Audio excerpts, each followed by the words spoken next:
You go bow for the result, though. Nothing to discuss, oh. Cause I did by default and without any doubt, though. I'm a me happy adult, though. I no go feed the girl.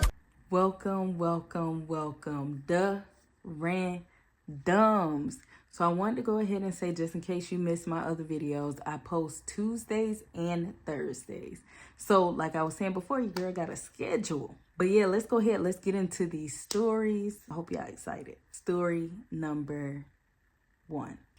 Am I the a-hole for selling my ex's dog after she left it at my house? All right, so here's the deal. My ex-girlfriend, 24 female, and I, 27 male, broke up about 2 months ago. She moved out of the apartment we shared and took most of her stuff, but for some reason, she left her dog, Max, with me. She claimed it was temporary while she found a new place that allowed pets, but I never agreed to this. I told her I didn't want the responsibility of taking care of Max because I work long hours and don't have the time. Weeks went by and she still hadn't come to pick him up. She'd text every now and then saying, I'll get him soon, but it was obvious she was dragging her feet. Meanwhile, I'm stuck feeding, walking, and cleaning up after a dog I didn't even want. I finally told her she needed to come get him by the end of last week or I'd figure something else out. She didn't take me seriously and didn't show up. So I decided to rehome Max. That's just my problem. My problem. That's just my problem.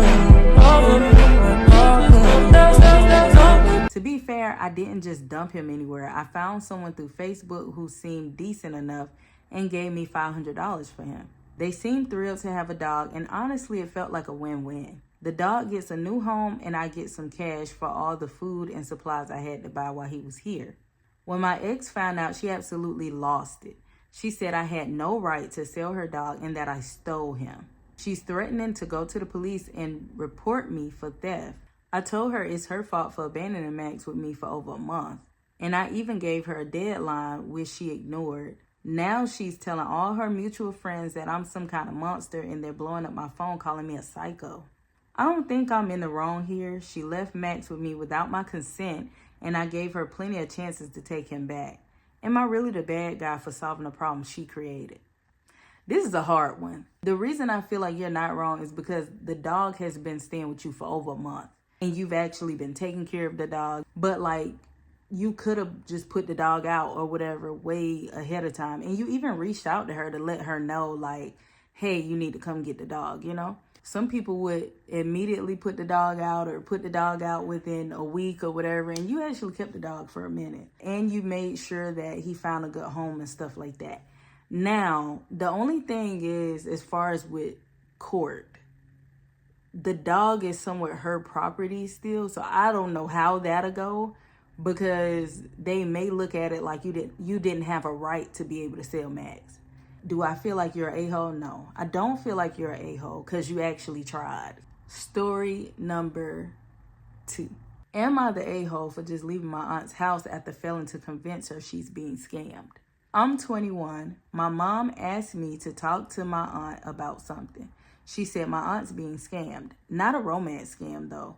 She is convinced she's talking to her favorite author who needs someone to pay her bills for her while she works on a new book. Mom said that since my aunt has no children of her own and I'm the closest thing she has to a son, she might listen to me. I dropped by, asked how she's doing, and then told her my mom told me about what's been going on. My aunt murmured something about meddling older sisters before telling me she appreciates my concern, but there's nothing to worry about. What are you? An idiot sandwich. I told her that her favorite author sold more than 20 million copies in the US alone and had her works translated into more than 40 languages. She doesn't need anyone paying her bills for her.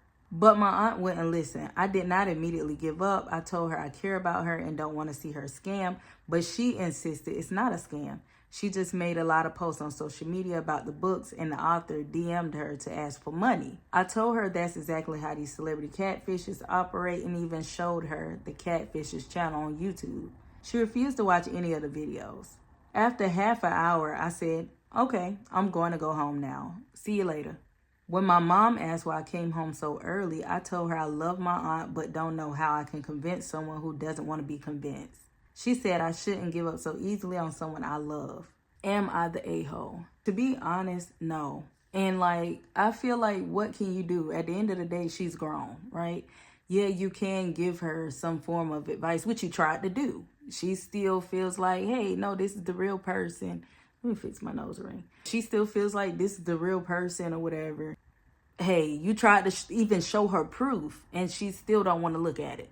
So at this point, I guess she just wants to be scammed. I mean, I would just say, once she's scammed, which is probably what's gonna freaking happen, then you can come in and be like, hey, you know, I tried to tell you, I'm so sorry that this happened to you, you know, and pick up the pieces. But other than that, I mean, what can you do? Story number 3. Okay, so this story is kind of short, y'all. Am I the a-hole for telling my cleaner to get off the phone? So I have a replacement cleaner today, as my usual cleaner is on vacation. I have them come in for 2 hours, which is usually enough for the whole apartment. Unfortunately, today's cleaner was very slow and barely did anything. I'm fine with them listening to music or whatever as long as they get the job done. I'm doing home office while she's cleaning. The cleaner was loudly talking into her phone the entire time. After about 70 minutes, I had a call, so I asked her to stop being on the phone. She called me an ungrateful bitch and left. Which brings me back to my question. Am I the a-hole for telling her to stop being on the phone? No, because one, she already was not cleaning. And then 70 minutes is crazy to just be not doing anything. On top of the fact, why did she have the phone on speaker to begin with? I could see, because I do understand like needing some music or needing to talk to somebody while you're cleaning up. Because I mean, I do the same thing in my own damn house. But the thing is, I'm not going to have them on speakerphone at somebody else's house. One, why didn't she have any like headphones or just anything? Like, I don't understand. So nah, I don't think that you're the a-hole at all. Like, why would you be? If anything, she's the damn asshole. I don't care. I said it. All right, you guys. I hope y'all enjoyed these stories. I know they were short as shit this week. Well, not this week, because I'll be back Thursday. It was short as fuck today, okay? I hope you guys been having wonderful weeks, months, years, all that. Don't forget to like and subscribe. Comment down below. Let me know y'all thoughts. Share this video with your friends and your family. And I will see y'all in the next video. And I hope you're having a wonderful day.